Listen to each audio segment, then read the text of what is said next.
Hello, नमस्कार, राधे कृष्णा। कैसे हैं आप सभी लोग और कैसे चल रही है आप लोगों की पढ़ाई। आप लोगों को एक नई मोटिवेशन मिले इसलिए मैं एक नई पहल करके आई हूँ। मैं एक नई कहानी, एक स्टोरी के रूप में आपको समझाने आई हूँ। ये कहानी है एक साधारण से सिंपल से लड़के की, जो जिसमें ढेर सारी कमियां हैं, कमियों से परिपूर्ण है वो, लेकिन वो हार नहीं मानता है। उसका जुनून, उस लड़के को पता है, उस लड़के ने 1009 असफलताएं देखी हैं, फिर भी उसने हार नहीं मानी। वो हिम्मत करके आगे बढ़ता गया। यही मैं आप लोगों को सिखाना चाहती हूँ, बताना चाहती हूँ। चलिए शुरू करते हैं। ये कहानी है एक 6-7 साल के बच्चे की, जो एक छोटे से गांव में रहता है और उसके पापा का देहांत हो चुका है। उसके पालन पोषण करने के लिए उसकी माँ गांव से बहुत दूर एक शहर में फैक्ट्री में काम करने के लिए जाती है। उसका पूरा समय आने जाने में, फैक्ट्री में काम करने में लग जाता है। उसके 2 छोटे भाई बहन हैं जिनकी देखभाल वो करता है, उनके लिए खाना बनाता है।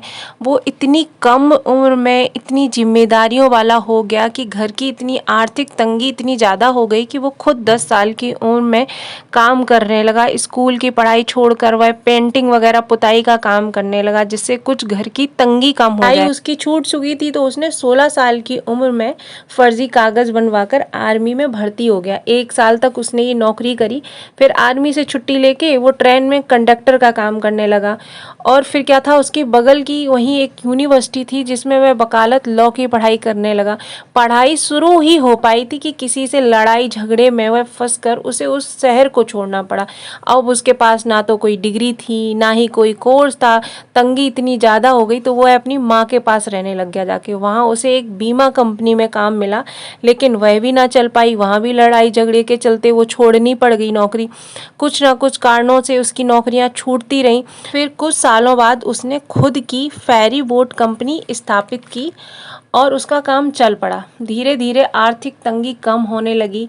फिर एक दिन उस लड़के को आइडिया आया कि केमिकल बल्ब बनाकर बेचेगा, तो उसने फेरी बोट कंपनी बंद कर दी और छोटी सी फैक्ट्री खोली। लेकिन वह सफल नहीं हुआ, क्योंकि पहले से बल्ब जो बना रही थी कंपनियां, वो सस्ते दामों पे बना रही थी, तो फिर इसका वो काम नहीं चला। तो ये सब बंद करते करते वो 35 साल का हो गया। इतनी मेहनत जो वो बचपन से कर रहा था, असफलता ही हाथ लग रही थी। अब भी उसकी जब जेब खाली की खाली, इतना काम करने के बाद, सब कुछ करने के बाद उसकी जेब में 1 रुपए भी नहीं रुक रहा। लेकिन उसने थकना नहीं सीखा, उसने रुकना नहीं सीखा, वो लगा रहा। उसने एक टायर कंपनी में सेल्समैन का काम किया, लेकिन वह कंपनी कुछ दिनों बाद बंद हो गई। यह सब करते कराते वह 40 साल का हो गया। फिर वह एक सेल के जीएम से मिला, जिसने इसकी भूख देखी काम करने की। उसने इसको आइडिया दिया कि तुम पेट्रोल पंप खोलो। उसने यह किया भी, लेकिन उसके डिप्रेशन के चलते उसने ये सब बंद कर दिया। फिर दोबारा से वह सेल्स वालों ने उसको आइडिया दिया कि तुम पेट्रोल पंप चलाओ, तो लेकिन मैं तुमसे किराया नहीं लूँगा। जो तुम्हारा पेट्रोल जो बिकेगा, उसका कुछ परसेंटेज मुझे दे दिया करना। उसने यह दोबारा से शुरू कर दिया। लेकिन इसने क्या किया, पेट्रोल पंप पे कुछ नाश्ता वगैरह भी रखने लग गया। हाईवे पे था तो लोग आके रुकते थे, नाश्ता वगैरह करते थे। इसने अपनी एक डिश बनाई और वो डिश इतनी प्रसिद्ध हो गई कि लोग, शहर के आसपास के लोग भी आने जाने लग गए। ये बहुत ज़्यादा फेमस हो गया, सिलसिला चलता रहा। उसने क्या किया, पेट्रोल पंप छोड़कर रेस्टोरेंट काम करना शुरू कर दिया। यह एक काम बहुत अच्छी तरह से चल रहा था। उसको अपना एक पैशन मिल गया कि हमको ये काम करना चाहिए। तब तक इसका एक होटल मालिक से विवाद हो गया और वहाँ गोलियां चल गई। इसका एक सहकर्मी था, साथ का एक साथी था, वो मारा गया। उसको वह रेस्टोरेंट भी बंद करना पड़ गया। 4 साल बाद इसने अपना छोटा सा रेस्टोरेंट और छोटा सा होटल खोला। लेकिन कुछ दिनों बाद इस होटल में आग लगी, जिससे इसका रेस्टोरेंट भी जल गया।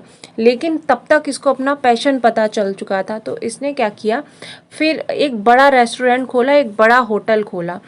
तब तक वर्ल्ड वॉर 2 आ गया, मंदी का टाइम शुरू हो गया, तो इसको वो होटल रेस्टोरेंट बंद करना पड़ा।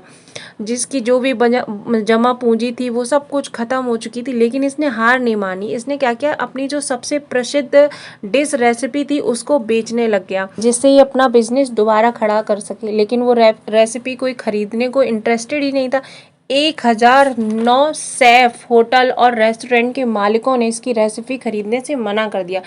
फिर इसने कुछ रुपए उधार लेकर बढ़िया सी लोकेशन पर अपना रेस्टोरेंट खोला।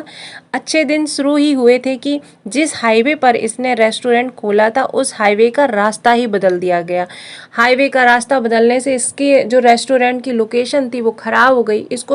इसका सब कुछ बर्बाद हो गया। भारी नुकसान से इसने अपना रेस्टोरेंट इसने बेच दिया। फिर यह अपनी पत्नी के साथ कुछ प्रेशर कुकर लेके कार में रख के चल पड़ा। वह प्रेशर कुकर अपनी खास रेसिपी बनाने में यूज करता था। अब ये शहर शहर जाकर कोई ना कोई होटल मालिक से मिलता और उनसे अपनी रेसिपी के बारे में बताता। कोई जो मालिक इंटरेस्टेड होता तो इसकी रेसिपी कहता कि बनाकर खिलाओ। अगर उसको पसंद आती तो वो मतलब वहाँ रुक जाता, उनके कस्टमर को उनके कस्टमर तारीफ करते तो वह होटल मालिक से कहता कि मेरी फ्रेंचाइजी खरीद लो। तो ये कहते हैं कि ये फ्रेंचाइजी बेचने के काम बहुत ज़्यादा धीमा था और बहुत ज़्यादा अपमानजनक था। कभी कभी तो ये था कि इसको अपनी पत्नी के साथ कार में ही सोना पड़ता था। अगले 6 सालों तक ऐसे ही होता रहा। होटल रेस्टोरेंट मालिकों से मिलता रहा। तब तक इनकी एज 75 साल की हो गई। कर्नल सैंडर्स का पसंदीदा बिजनेस चल पड़ा। KFC को पहली फास्ट फूड चेन मिल गई जिसने विदेशों में भी ब्रांच खोली। 1960 तक UK, मैक्सिको, जमैका में फैल चुकी थी। कर्नल 80 साल की उम्र में शहर और देश वगैरह घूमते और कस्टमर से मिलते थे। 90 साल की उम्र में उनका देहांत हो गया था। तब तक 48 देशों में 6000 रेस्टोरेंट खुल चुके थे। कर्नल की एक कहानी का दूसरा पार्ट भी है। वह किसी भी मिलिट्री या आर्मी के कर्नल नहीं थे। तो एक स्टेट ने यह उपाधि दी थी सम्मान के रूप में। ब्रांडिंग के लिए कर्नल ने इसका खूब फ़ायदा उठाया। वो सफ़ेद कलर के कपड़े पहनते थे, अपने बाल भी उन्होंने सफ़ेद करा लिए थे। और कर्नल बहुत ज़्यादा गुस्सैल और सनकी आदमी थे। वह बहुत गाली देते, अपमानजनक तरीके से लोगों से बात करते थे। उनकी इस आदत की वजह से कई बार लड़ाई झगड़े से उनको अपना काम छोड़ना पड़ा। उनके सहकर्मी की मौत भी हो गई। उनके जो बायोग्राफर हैं जॉन एन पियर्स, वो कहते हैं कि उनका औरतों के प्रति भी रवैया या चाल चलन ठीक नहीं था। कर्नल की कमियां मैं इसलिए बता रही हूँ आपको कि अगर आप चलते रहने को तैयार हैं, आगे बढ़ने को तैयार हैं, बेहतर से बेहतरी को तैयार हैं, तो फिर आपके अंदर कितनी भी कमियां हैं आप बेहतर हो ही जाएंगे। टोनी रॉबिन्स हैं, अमेरिका के ऑथर हैं। वह कहते हैं कि पर्सनल पावर मतलब जो भी आपके हालात हैं, जो भी आप जिस भी परिस्थिति में, जितने भी आपके पास डिसएडवांटेज हैं, फिर भी आप सकारात्मक रिजल्ट ला सकते हैं। पर्सनल पावर हमारे और आपके अंदर भी है, बस इसको जगाना है और अपने सपने के लिए, अपने ड्रीम के लिए काम करना बहुत ज़रूरी है। अपने डिज़ायर के लिए एक मतलब रुकना नहीं है, बिल्कुल भी चलते जाना है। अपनी आंखों के सामने उस सपने को रखना है। कैसी लगी आपको स्टोरी कमेंट करके ज़रूर बताना। धन्यवाद।